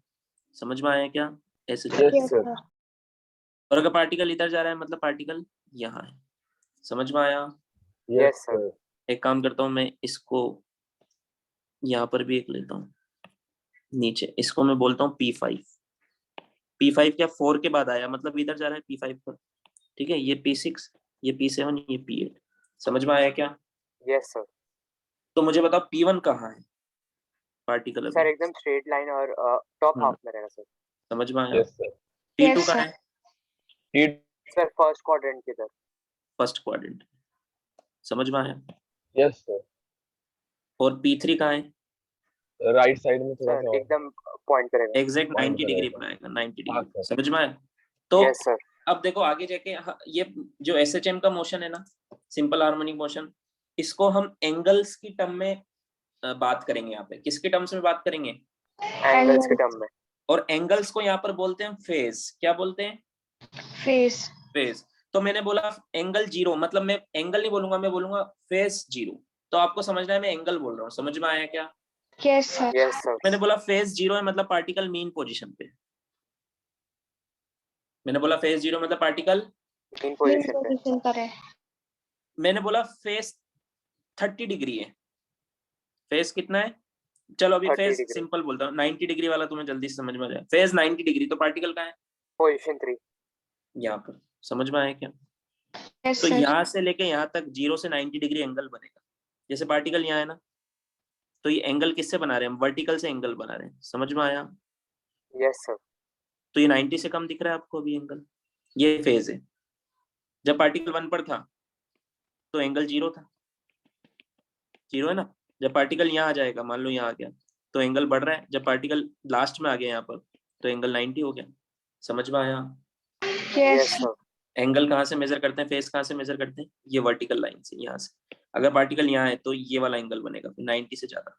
समझ में आया? हाँ सर। तो पार्टिकल 0 पर है, फेज 0 मतलब पार्टिकल मीन पोजीशन पर है। फेज 180 तब भी पार्टिकल मीन पोजीशन पर है। समझ में आया क्या? Yes yes sir. Sir. But 0 और 180 में एक डिफरेंस है, वो भी समझ में आएगा। मुझे बता 4 को कहाँ प्रोजेक्ट करें अपन? पार्टिकल 4 पर है तो वो यूसीएम में कहाँ होगा? सर फोर्थ फोर्थ क्वाड्रेंट में। फोर्थ नहीं, सेकंड में होगा। यहाँ पर ये फर्स्ट है, ये सेकंड है, ये थर्ड है और ये फोर्थ। समझ में Okay, आया sir. क्या? क्लॉकवाइज मान रहे हैं हम। अभी तक आप क्या पढ़ते थे? ये फर्स्ट होता था, ये सेकंड होता था, ये थर्ड होता था, ये फोर्थ होता था। समझ में आया क्या? क्योंकि हम वो Yes, sir. एंगल को मेजर करते थे ये वाली एक्सिस से, और ऐसे एंगल मेजर करते थे। समझ में आया? ये एक्स एक्सिस से एंटी क्लॉकवाइज मेजर करते थे। समझ में आया? Yes Okay, sir. sir. यहाँ पर हम एंगल मेजर करेंगे वाई एक्सिस से क्लॉकवाइज सेंस में। समझ में आया? Yes, sir. Yes sir. तो यहाँ 0 डिग्री है, यहाँ 90 है, यहाँ 180 है, यहाँ 270 है, फिर यहाँ 360 हो जाएगा। समझ में आया? मतलब Yes, एक sir. ऑक्सीलेशन कर लिया पार्टिकल ने, 360 डिग्री में एक ऑक्सीलेशन हो जाएगा। सर। समझ में आया? आया समझ में? हाँ यस सर. सर। तो फोर्थ वाला पोजीशन, इसका प्रोजेक्शन लूंगा मैं। तो अभी तो मुझे सिर्फ इतना बताओ, यहाँ आएगा या नीचे आएगा? नीचे आएगा नीचे। सर. नीचे यहाँ आएगा तब आता है जब पार्टिकल इधर जा रहा होता, फोर्थ पोजीशन पे। बट मैंने आपको लिखते वक्त बताया था फोर्थ पोजीशन पे पार्टिकल इधर जा रहा है। समझ में आया क्या? Yes sir. 4 पे यहाँ भी आ सकता है अगर पार्टिकल इधर जा रहा है, क्योंकि इस पोजीशन से पार्टिकल 2 बार निकलेगा, एक इधर जाते वक्त फिर एक इधर जाते वक्त। समझ में आया? Yes sir. तो वो Yes, 2 sir. बार को यूसीएम में कहाँ दिखाओगे? एक बार तो यहाँ और एक बार यहाँ, तो एक बार तो ऐसे और एक बार ऐसे। समझ में आया? Yes Yes, sir. sir. तो अभी ये इधर मीन पोजीशन की तरफ जा रहा है। मीन पोजीशन देखो, क्लॉकवाइज सेंस में तो मीन इधर होता तो मीन पोजीशन से दूर ही जाएगा ना। क्लॉकवाइज सेंस में मीन पोजीशन पे कब जाएगा की तरफ कब जाएगा? इधर, यहाँ मिलेगी मीन पोजीशन। समझ में आया? मीन पोजीशन या तो यहाँ मिलेगी या यहाँ मिलेगी। समझ में आया? हाँ सर. यूसीएम में। तो अगर आप गलती से यहाँ दिखा दोगे तो ये तो मीन पोजीशन की दूर जा रहा है ना, और यहाँ दिखाओगे तो ये मीन पोजीशन की तरफ जा रहा है। समझ में आया? हाँ सर. एनालाइज कर पा रहे हो ना? Yes, sir. अभी तो कुछ प्रॉब्लम नहीं पड़ा. सो फोर्थ यहाँ पे भी नंबर लिख देता हूँ मैं। ये 1 है, ये 2 है, ये 3 है, ये 4 है। समझ में आया क्या?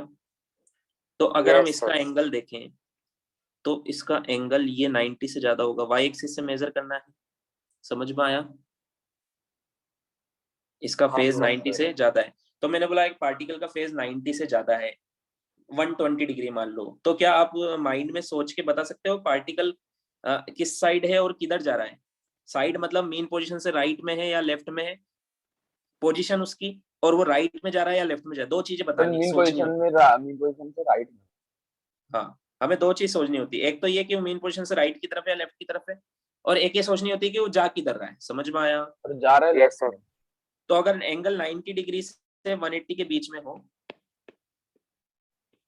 थीटा अगर 90 डिग्री से 180 डिग्री के बीच में हो, तो पार्टिकल राइट साइड में होगा इस रीजन में, और इधर जा रहा होगा 180 की तरफ, मतलब मीन पोजीशन आ रही है ना, समझ में आया क्या? Yes sir. Clockwise sir. घूमेगा तो एंगल बढ़ेगा ही सही, समझ में आया? हाँ सर। अब फोर्थ के बाद किसका नंबर है? 5 का। तो 5 का पोजीशन कहाँ लूँ, ऊपर या नीचे? सर नीचे। नीचे. नीचे। कैसे पता लगाया? क्योंकि ये लेफ्ट में जा रहा है। अगर ऊपर ले लेता तो फिर से 0 पे आ जाता, 0 पर तो राइट में जाना चाहिए, समझ में आया क्या? Yes, sir. sir. तो इसका प्रोजेक्शन कहाँ आएगा? 5 का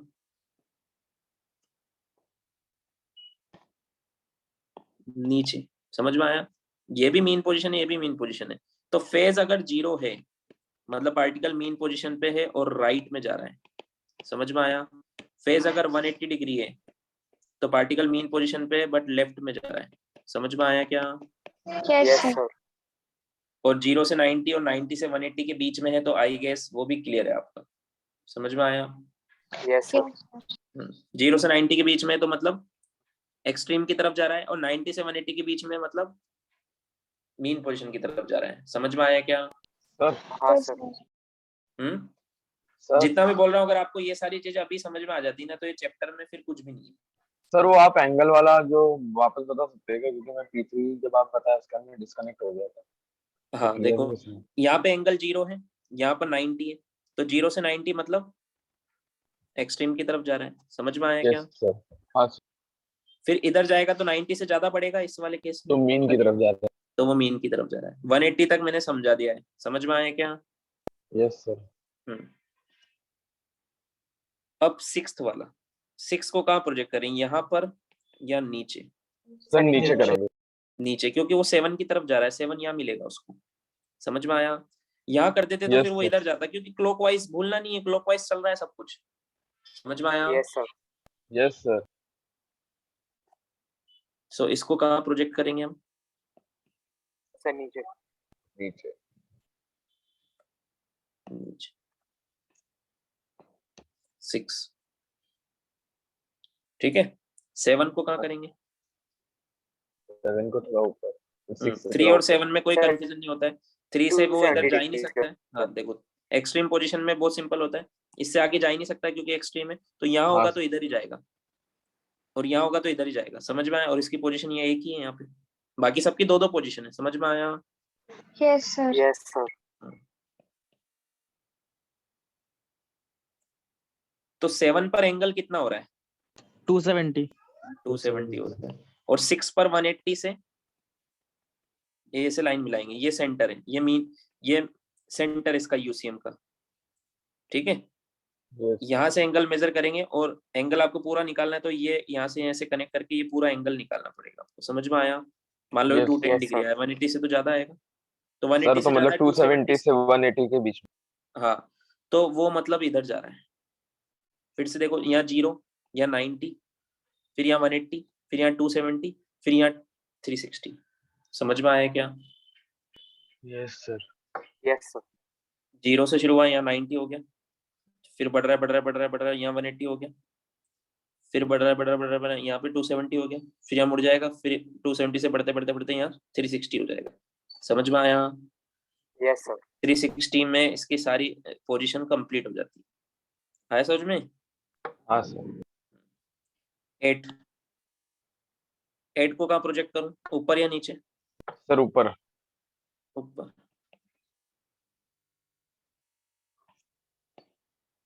तो इसका एंगल 270 से ज्यादा होगा और 360 से तो कम होगा, 360 और 270 के बीच इसका एंगल ये वाला होगा, यस सर। समझ में आया?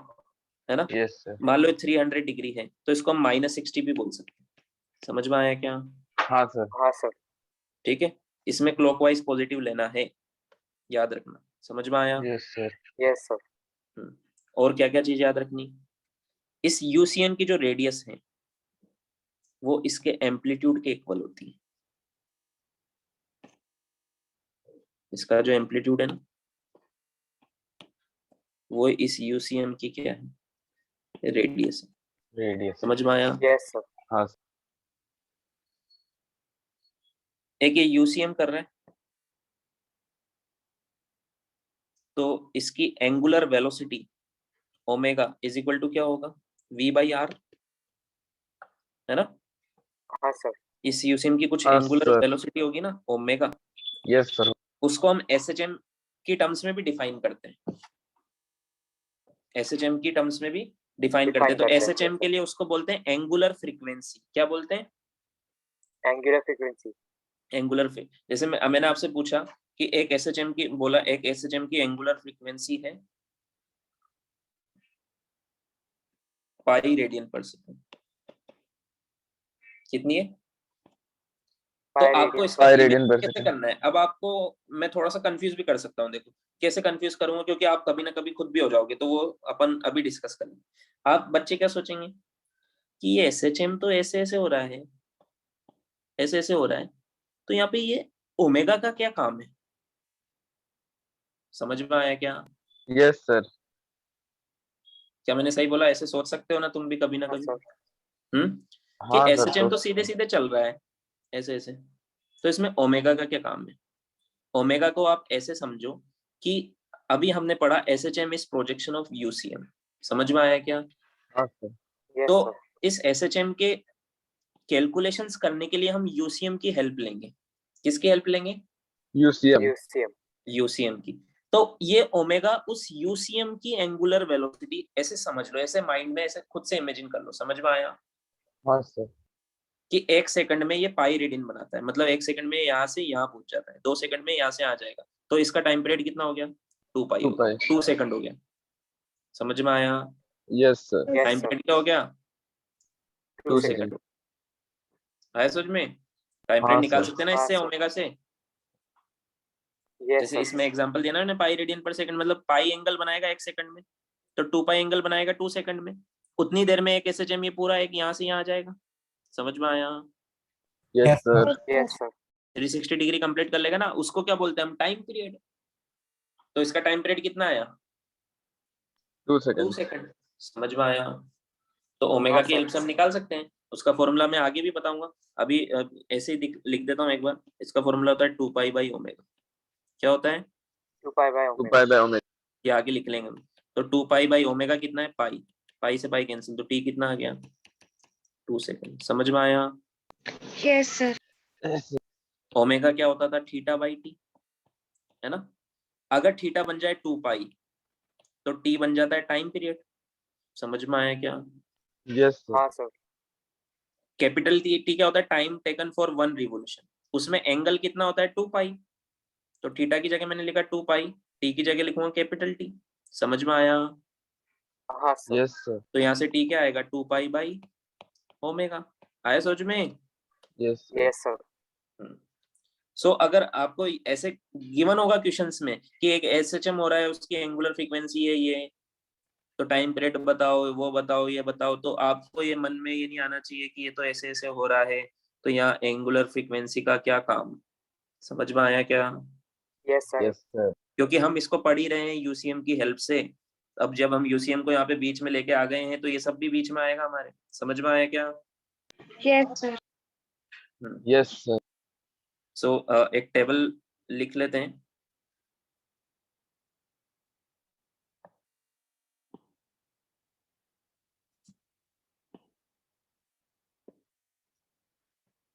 इधर मैं लिख रहा हूँ UCM और इधर मैं लिख रहा हूँ SHM।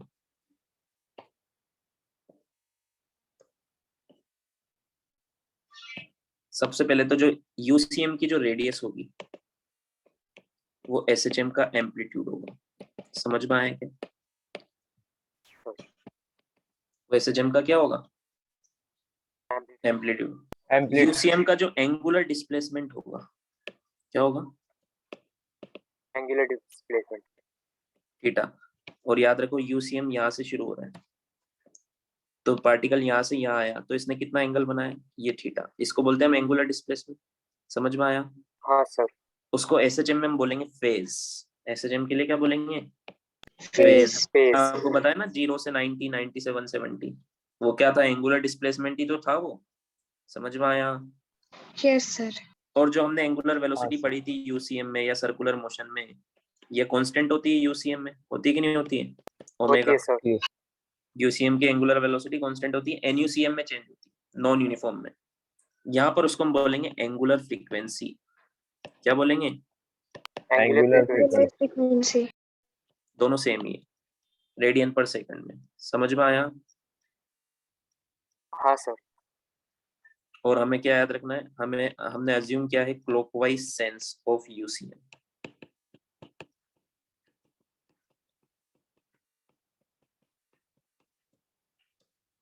ठीक है। यस। और एंगल कहाँ से मेजर कर रहे हैं? वाई एक्सिस से, वर्टिकल लाइन से। लिखो ये सब।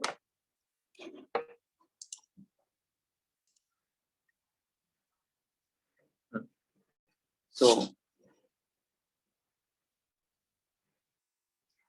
नाउ अब हम एक केस लेते हैं। उस केस के हिसाब से हम इस एसएचएम की इक्वेशन लिखने को ट्राई करेंगे। ठीक है। कौन सी इक्वेशन मैं अभी बताता हूँ।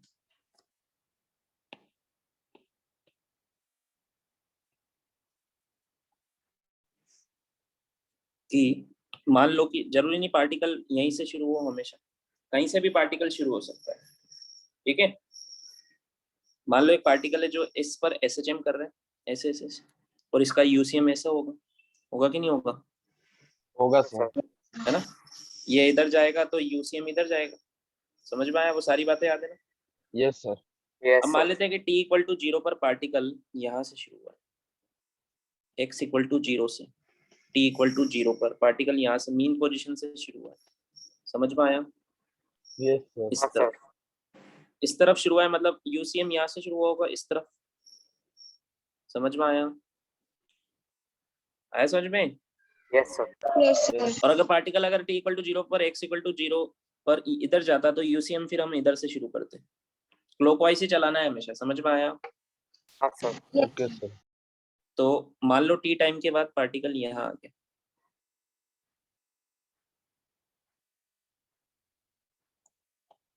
t इक्वल टू t पर पार्टिकल यहाँ आ गया। ठीक है। और इसका डिस्प्लेसमेंट फ्रॉम मीन पोजीशन है मान लो x। समझ में आया क्या?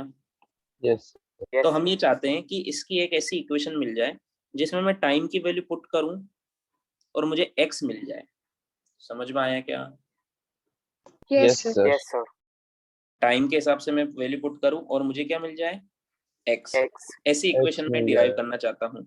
बट वो इक्वेशन तभी वैलिड होगी जब पार्टिकल यहाँ से शुरू हुआ होगा। समझ में आया क्या?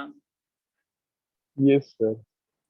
उसके बाद हम ऐसी इक्वेशन डिराइव करेंगे जहां पे पार्टिकल कहीं से भी शुरू हुआ हो, कोई फर्क नहीं पड़ता। समझ में आया क्या? Yes sir. बट उससे पहले सिंपल वाला केस समझते हैं पहले। ठीक है। सो मैं इसको यूसीएम में बनाता हूँ। अब t इक्वल टू 0 पर पार्टिकल यहाँ था, है ना। यहाँ से मैंने प्रोजेक्शन ले लिया यस सर। और t equal to Yes. t पर कहाँ आ गया पार्टिकल?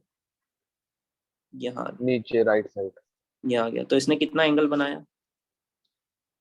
थीटा। ये सेंटर है। हाँ थीटा बनाया मान लो। वो ये एंगल है ये वाला। ठीक। समझ में आया क्या? Yes sir. मान लो ये ओमेगा से घूम रहा है। कितने से घूम रहा है यूसीएम? ओमेगा। ओमेगा से। ओमेगा से। ठीक है। और इसने कितना एंगल बनाया? थीटा।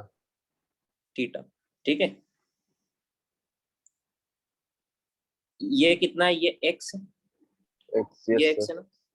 हाँ और ये सर। कितना है? ये a है। ये एम्पलीट्यूड है इसका। रेडियस क्या होती है इसकी? इसकी रेडियस क्या होती है? एम्पलीट्यूड। एम्पलीट्यूड। एम्पलीट्यूड। तो ये a है। तो इस ट्राइंगल में देखो ध्यान से, a का अगर आप ये वाला कंपोनेंट लोगे तो ये आएगा a cos थीटा और ये वाला आएगा a sin थीटा। आएगा कि नहीं आएगा? आएगा सर। Yes, sir. समझ में आया? तो मैं क्या लिख सकता हूँ? साइन थीटा क्या होगा इस ट्राइंगल में? देख के बताओ। Perpendicular upon hypotenuse. होगा कि नहीं होगा? होगा सर। होगा सर। तो x इज इक्वल टू क्या लिख सकता हूँ? a sin theta. ये लिख सकता हूँ ना। यस हाँ सर। सर। अब मुझे इस थीटा को t की टर्म्स में लाना है, टाइम की टर्म्स में। किसकी टर्म्स में लाना है? टाइम के के टर्म्स टाइम। में। तो देखो अगर हमें एंगुलर वेलोसिटी पता है तो हमें पता है angular velocity omega is equal to होता है थीटा बाई टी। होता है कि नहीं सर। होता? तो थीटा इज होता इक्वल टू सर। क्या होगा? Theta omega t. Equals to omega. Yes sir. तो यहाँ पे ओमेगा टी लिख देते। तो x इज इक्वल टू क्या आ गया? A a sine sin A omega t. Sine omega t. समझ में आया? Yes sir. Yes sir. ये इक्वेशन आ गई। इक्वेशन ठीक है। Yes sir. जैसे मान लो अगर थीटा 0 डिग्री है तो x 0 होगा, इसमें पुट करो ऊपर वाली में, ठीक है। थीटा अगर 90 डिग्री है तो x a होगा कि नहीं होगा? Yes sir. थीटा अगर 180 डिग्री है तो x तो फिर minus 0 हो a, जाएगा, समझ अरे में सर आया? 0 हो 0 जाएगा। हो जाएगा ना 180 पर, ये यहाँ आ जाएगा, हाँ सर। यहाँ मतलब हाँ ये घूम के यहाँ आ जाएगा, x 0 हो जाएगा, समझ में आया? थीटा 30 डिग्री है तो x होगा a/2, a/2। अगर ये एंगल 30 डिग्री है तो मतलब ये एकदम बीचों बीच होगा, a/2। समझ में आया क्या? Yes sir. Yes sir. है ना। अब x आ गया, अब हम किसी भी टाइम पे इसकी वेलोसिटी भी बता सकते हैं कि कितनी वेलोसिटी से जा रहा है, तो x आ गया तो इसको डिफरेंशिएट कर दो, वेलोसिटी आ जाएगी। आएगी कि नहीं आएगी? आएगी सर। तो इसको डिफरेंशिएट करेंगे dx/dt, तो a तो कांस्टेंट है, साइन का क्या होगा? cos cos हो जाएगा। ओमेगा टी का होगा, ओमेगा टी के रिस्पेक्ट में कर रहे हैं तो साइन ओमेगा टी का होगा cos omega t, sine Yes, का तो हो sir. जाएगा cos ओमेगा टी, फिर ओमेगा टी का करेंगे वो आएगा ओमेगा, तो ओमेगा से मल्टीप्लाई करना पड़ेगा आपको। समझ में आया? हाँ सर। चेन रूल लगाया, ए तो कांस्टेंट था, साइन ओमेगा साइन 2 थीटा का क्या होगा differentiation? cos 2 theta cos 2 theta into 2 theta के रिस्पेक्ट में, या साइन 2 टी का क्या होगा? cos 2 टी इंटू 2 टी के रिस्पेक्ट में। समझ में आया? तो इसका क्या होगा? cos omega T into omega. समझ में आया? Yes sir. Yes, ये sir. वेलोसिटी आ गई, ठीक है। Yes sir. तो या फिर इसको हम लिख सकते हैं A omega cos theta, omega T की जगह क्या लिख सकता हूँ मैं? थीटा। समझ में आया? Yes, sir. तो यहाँ पर देखो, थीटा अगर 0 डिग्री तो v कितना हो जाएगा? ए ओमेगा। कोस 0 1 होता है कि हाँ नहीं होता? सर, थीटा अगर 90 डिग्री है तो v कितना तो हो 0 हो जाएगा? जाएगा। 0। 90 डिग्री पर पार्टिकल यहाँ होता है, यहाँ पर स्पीड 0 होती कि नहीं होती है? होती है सर। 0 डिग्री पर पार्टिकल यहाँ होता है, यहाँ पर स्पीड मैक्सिमम होती है, और प्लस में मतलब राइट में जा रहा है। समझ में आया? ए ओमेगा ये मैक्सिमम स्पीड है, ये क्या है? Maximum speed. थीटा अगर 180 डिग्री है तो v कितना होगा? cos 180 होता है माइनस ए ओमेगा, मतलब पार्टिकल लेफ्ट में जा रहा है, ए ओमेगा उतनी से जा रहा है लेफ्ट में। समझ में आया? Yes sir. Yes sir. Velocity आ गई तो एक्सेलेरेशन भी आ जाएगा। Yes sir. आएगा कि नहीं आएगा? एक्सेलेरेशन कितना आएगा? dv/dt। समझ में आया? हाँ सर। हाँ इसको सर। डिफरेंशिएट करेंगे तो cos का माइनस होता है तो माइनस आगे आएगा, ए Yes, ओमेगा sir. कांस्टेंट है, cos ओमेगा टी का होगा sin ओमेगा टी माइनस में, और ओमेगा टी का एक और ओमेगा आ जाएगा तो ये ओमेगा स्क्वायर बन जाएगा। Yes sir. समझ Yes, में sir. आया?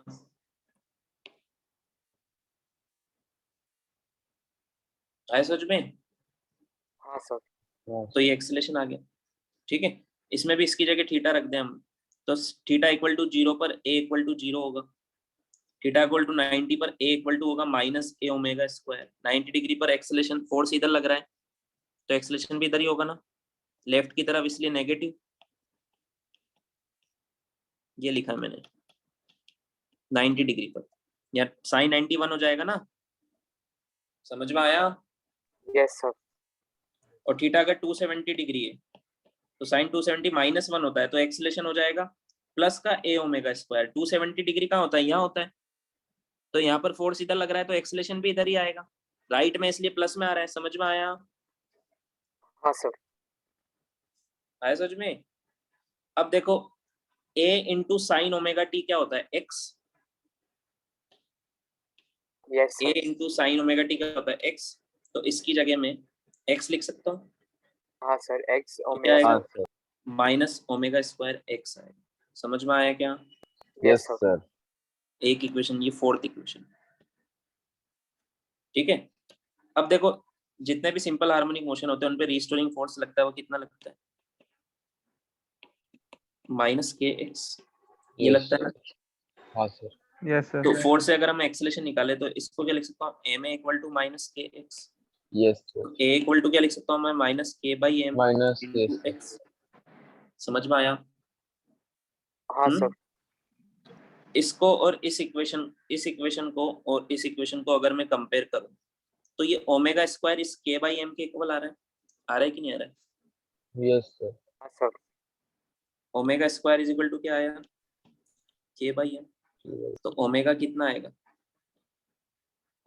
अंडर रूट रूट k के बाई। By m. समझ में आया?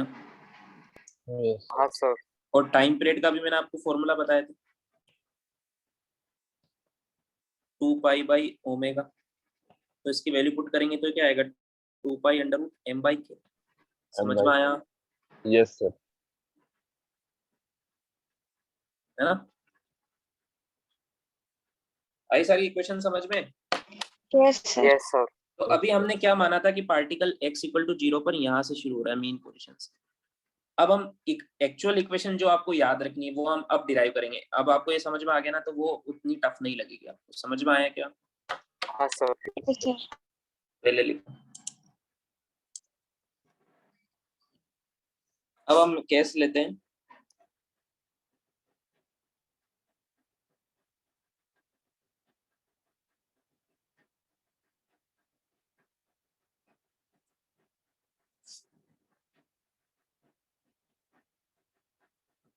ये तो मीन पोजीशन, ठीक है, ये राइट एक्सट्रीम, ये लेफ्ट एक्सट्रीम, है ना? अब पार्टिकल कहीं से भी शुरू हो सकता है। समझ में आया? Yes sir. तो उसके लिए हमें इनिशियल, उसको बोलते हैं इनिशियल फेज। क्या बोलते हैं?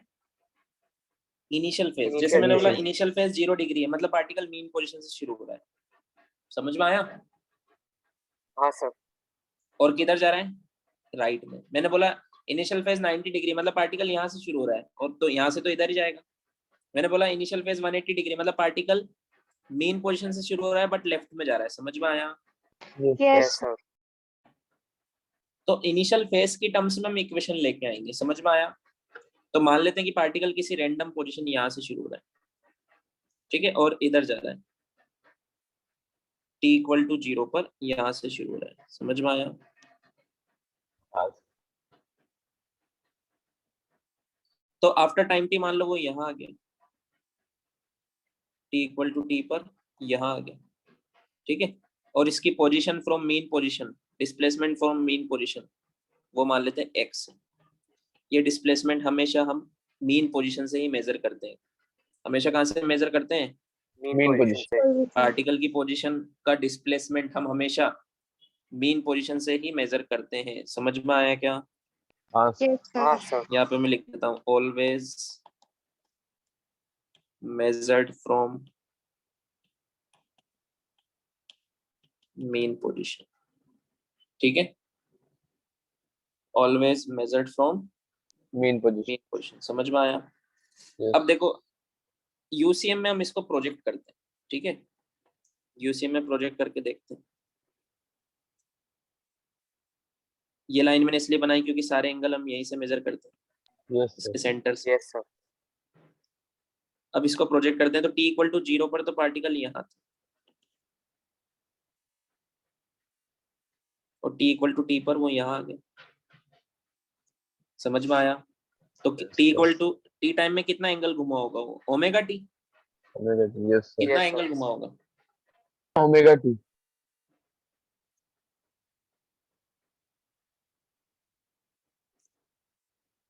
तो उसके लिए क्या करेंगे हम? पहले यहाँ था, अब यहाँ आ गया। समझ में आया? Yes, sir. Yes sir. T time में तो इतना एंगल मूव किया वो थीटा, ये वाला एंगल, यस सर। ये थीटा कितना होगा? ओमेगा से घूम रहा है टी टाइम में, तो कितना घुमा होगा? Omega t. समझ में आया? जैसे हम डिस्प्लेसमेंट निकालते हैं ना, v से चल रहा है कांस्टेंट स्पीड से टी टाइम में, तो कितना चलेगा? vt। समझ में आया? यस। तो ये एंगल कितना चला होगा? ये ओमेगा से घूम रहा है, यूसीएम कर रहा है। ओमेगा क्या? Angular frequency of SH. समझ में आया? Yes, sir. तो टी Yes, टाइम में sir. यहाँ से लेके यहाँ तक ये गया, तो कितना एंगल बनाया? Omega t. समझ में आया क्या? Yes sir. यस है ना? अब ये पोजीशन कहीं भी हो सकती है, यहाँ हो सकती है, यहाँ हो सकती है, यहाँ हो सकती है, यहाँ हो सकती है। तो ये कैसे बताएंगे हम इसको? बोलते हैं हम इनिशियल फेज, मतलब इनिशियल कहाँ पर है? वो एंगल है ये वाला। समझ में आया क्या? Yes sir. ये वाला एंगल को क्या बोलते हैं? Phi. Phi is initial phase या फेज कांस्टेंट। ये तो फिक्स है। इनिशियल फेज मतलब कहाँ से शुरू हुआ, वो तो ये तो फिक्स है ना। समझ में आया क्या? जैसे 30 डिग्री से हुआ, 60 से हुआ, 90 से हुआ। समझ में आया क्या? अगर 90 से शुरू होता तो पार्टिकल यहाँ से शुरू होता, तो वो एंगल Yes, 90 हो जाता, ये वाला, ये वाला। समझ में आया क्या? अभी yes, यहाँ से sir. शुरू हुआ तो ये एंगल ये वाला है। आया समझ में? Yes, sir. Yes sir. X क्या है यहाँ पर? एक्स है ये डिस्प्लेसमेंट। ये है ना एक्स। Yes, sir. हाँ सर। और एम्पलीट्यूड क्या है? ये रेडियस इसका। Okay. तो ये ट्राइंगल में देखो, ये टोटल एंगल कितना बन रहा है? Theta plus phi. तो इस ट्राइंगल में देख के बोलो साइन थीटा प्लस फाई कितना होगा? एक्स अपॉन होगा। समझ में आया क्या? Yes. Yes sir. तो एक्स इज इक्वल टू क्या हो जाएगा? A into sin theta plus phi. और थीटा की जगह हम क्या लिख सकते हैं? Sir, omega into t. Omega t. Omega t plus phi. Phi. समझ में आया? Sir Yes, phi sir. मतलब वो मेन पोजीशन से कितना दूर है ना? हाँ, फाई मतलब आपको बताता है कि टी इक्वल, देखो यहाँ पे टी इक्वल टू 0 पुट करो। क्या पुट करो? जैसे फॉर एग्जांपल एक इक्वेशन है, x is equal to A sine omega t plus pi by 2। क्या है? A sine omega t plus तो ये पाई बाई 2 ये कांस्टेंट है, इसको बोलते हैं हम इनिशियल फेज। इनिशियल फेज मतलब t इक्वल टू 0 पर पार्टिकल कहाँ था। तो चेक करके देख लो t इक्वल टू 0 पर पार्टिकल कहाँ था।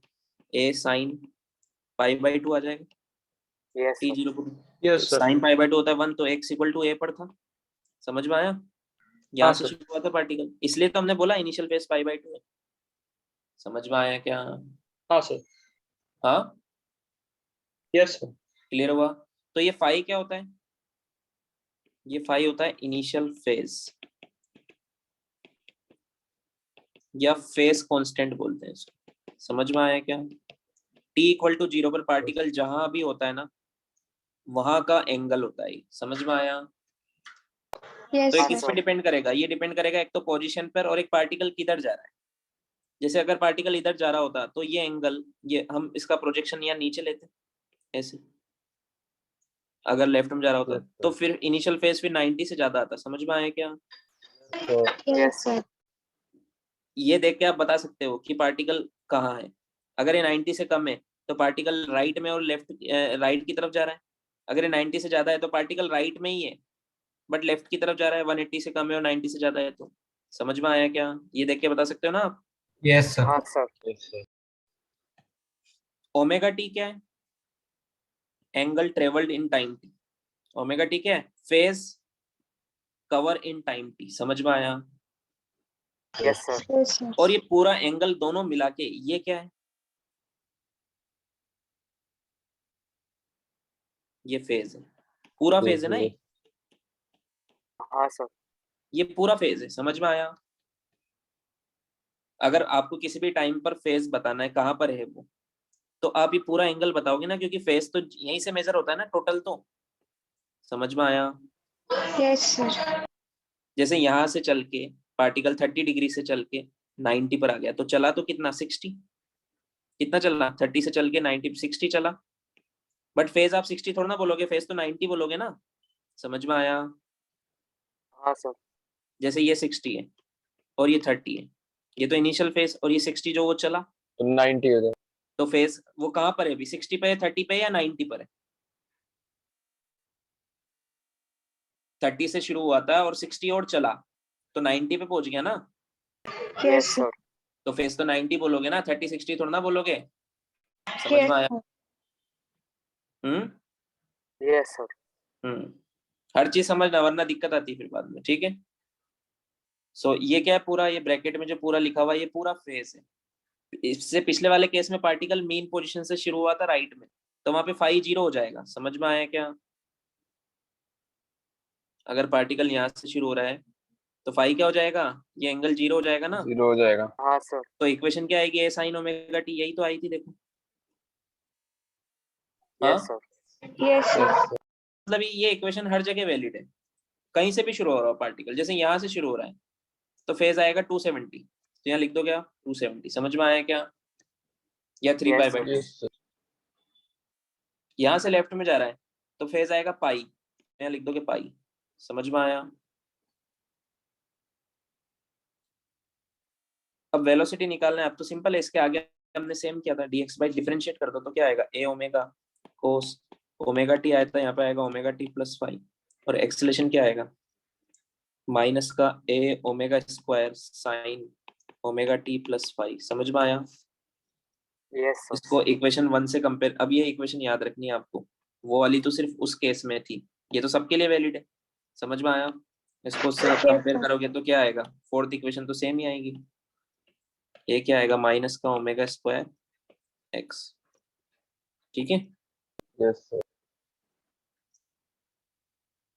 सो हमने नई चीज क्या सीखी, इनिशियल फेज, नई चीज क्या सीखी, Initial Initial phase. phase. Initial Initial phase, phase. या इसको फेज कांस्टेंट बोलते हैं फाई। ये हमें क्या बताता है, इनिशियल पोजीशन बताता है ना। तो किस किस पे डिपेंड करता है initial phase, it depends on initial position, है ना, मतलब t इक्वल टू 0 को, एंड डायरेक्शन ऑफ वेलोसिटी, किधर जा रहा है पार्टिकल, समझ में आया। Yes sir.